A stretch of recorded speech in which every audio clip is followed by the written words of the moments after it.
Cuando terminamos el video pasado, Yeori y Gang-uk acababan de caer a un acantilado y descubrían un cuerpo bajo el agua. Pues bien, en los capítulos 3 y 4 la historia no se detiene ni un segundo. Hay un asesinato que se resuelve, una boda arreglada que nadie quiere, una confesión de borrachos que lo cambia todo y un final que te va a dejar con el corazón en la mano. Vamos con el resumen. El capítulo 3 arranca justo donde quedamos. Yeori y Gang-uk son rescatados del agua después de la caída y ahí mismo recuperan el cuerpo de Dami, la joven desaparecida. Pero a Gang-uk le queda dando vueltas un detalle que no cuadra. En pleno peligro, cuando él trató de sujetarla para salvarla, ella se negó a tomarle la mano. Obviamente él no entiende por qué, pero nosotros ya sabemos la razón. Mientras tanto, Yeori consigue el teléfono de la diseñadora Jae-na y gracias a un flashback se revela toda la verdad. Dami había descubierto que Jae-na le robó el diseño de un vestido inspirado en su abuela, una Haenyeo, es decir, una de esas famosas buceadoras tradicionales de Corea. Cuando Dami amenazó con exponerla, Jae-na intentó arrebatarle el celular. Forcejearon. El teléfono de Dami cayó al agua y, en medio del caos, Jae-na terminó empujándola hasta ahogarla. Con la verdad revelada, el espíritu de Dami por fin puede descansar en paz. Yeori le agradece a Gang-uk por su ayuda. Le dice que ella puede encargarse del resto y Jae-na es arrestada. Antes de volver a Seúl, Gang-uk cree ver a su abuela en la isla, pero cuando la llama, ella le asegura que ni siquiera está ahí y le advierte, de forma bastante rara, que se mantenga alejado del mar. Una frase que, viniendo justo después de que él casi se ahoga, no suena nada casual. De vuelta en Seúl, a Yeori le espera un problema mucho más terrenal que los fantasmas. Su abuela, la presidenta Baek, le suelta una bomba familiar.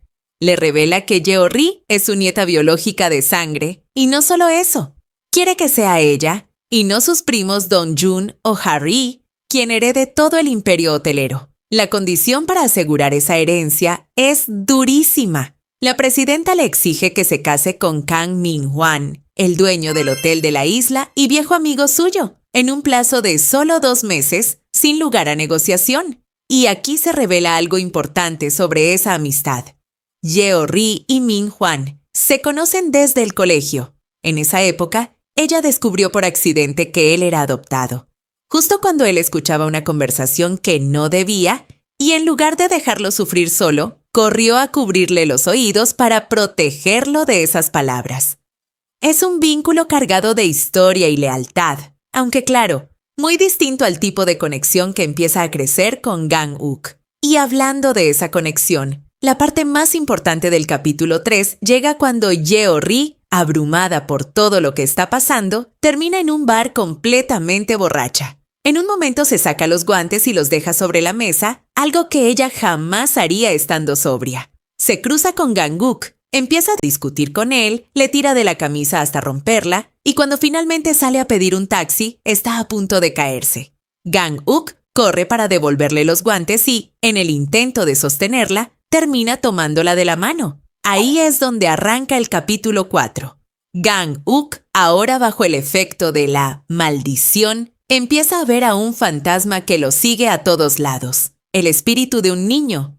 Yeori lo ayuda a mantener la calma y trata de comunicarse con el pequeño, quien los guía hasta un bosque donde encuentran un auto volcado.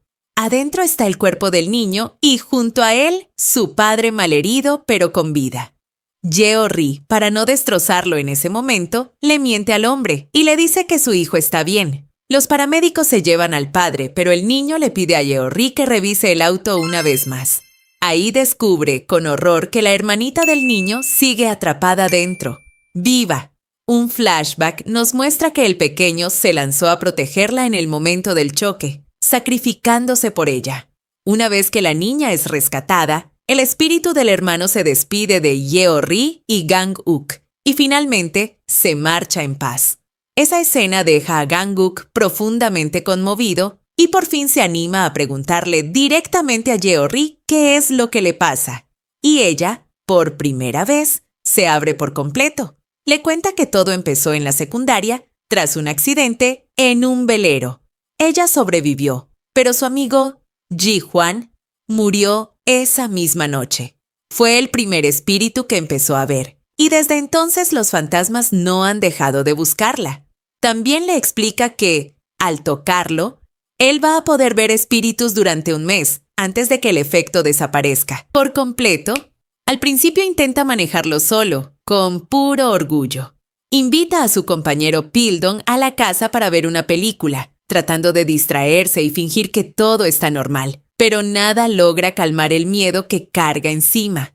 Pasa una semana entera así, luchando cada noche contra su pánico, sin pedirle ayuda a nadie, hasta que una noche se topa con un fantasma particularmente aterrador, de esos que no se andan con juegos.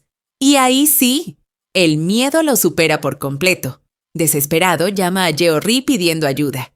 Ella, que se había propuesto mantener la distancia con él, justamente para no arriesgarse a tocarlo de nuevo y prolongar su sufrimiento, decide ignorar la llamada. Pero el susto de esa noche es tan fuerte que Gang-uk no lo piensa dos veces y corre directo hasta la casa de ella. Al principio Yeori ni siquiera le abre la puerta, pero él insiste, le ruega y finalmente ella cede y lo deja entrar. Y ahí llega uno de los momentos más lindos entre los dos hasta ese punto. En vez de quejarse por lo que está viviendo, Gang-uk le da vuelta a la conversación y se preocupa por ella. Le dice que si él, con solo un mes, ya está al borde del colapso, no puede imaginar lo que ha sido para ella cargar con esto sola durante más de 10 años. Se disculpa por haberse convertido en una carga más para su vida y hasta decide que lo mejor es irse y aprender a sobrellevarlo por su cuenta sin seguir molestándola. Pero es justo ese gesto el que hace que Yeori cambie de opinión. Se da cuenta de que, por primera vez, alguien no solo le teme a su don, sino que también entiende lo que a ella le ha costado toda la vida. Y entonces decide enseñarle, una por una, todas las técnicas que ella misma desarrolló con los años para sobrevivir a los espíritus. Ignorarlos por completo, sin importar cuánto intenten asustarlo, porque reaccionar solo los alienta. Poner sal cerca de las puertas, porque los fantasmas la detestan. Y comer ajo, que también los aleja, aunque a él claramente le cuesta horrores tragárselo. Durante las siguientes semanas, ambos se mantienen conectados por teléfono mientras ella le va enseñando todo esto a distancia, cuidando de no volver a tocarlo ni verse en persona más de lo necesario. Y poco a poco, con esas herramientas, Gang-uk empieza a sobrellevar mejor las apariciones. Ya no entra en pánico con cada sombra, aprende a fingir indiferencia incluso cuando por dentro sigue muerto de miedo. Y esa actitud, sorprendentemente, funciona. En medio de todo ese proceso nace algo más que una simple ayuda práctica, un vínculo genuino entre los dos, construido a pura distancia, llamadas y paciencia, justo antes de que el mes termine y él le pregunte si podrían seguir en contacto una vez que la visión desaparezca, ella responde que se aleje de su vida por su propio bien. Mientras tanto, la trama familiar se pone oscura.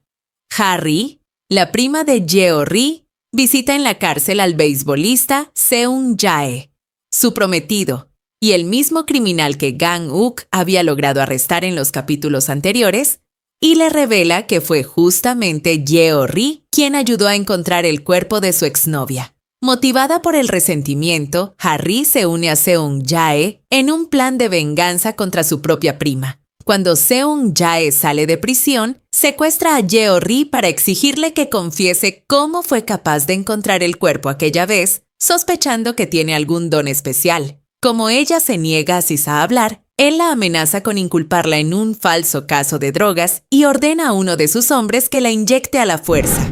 Justo en el momento más tenso, Gang-uk llega para rescatarla.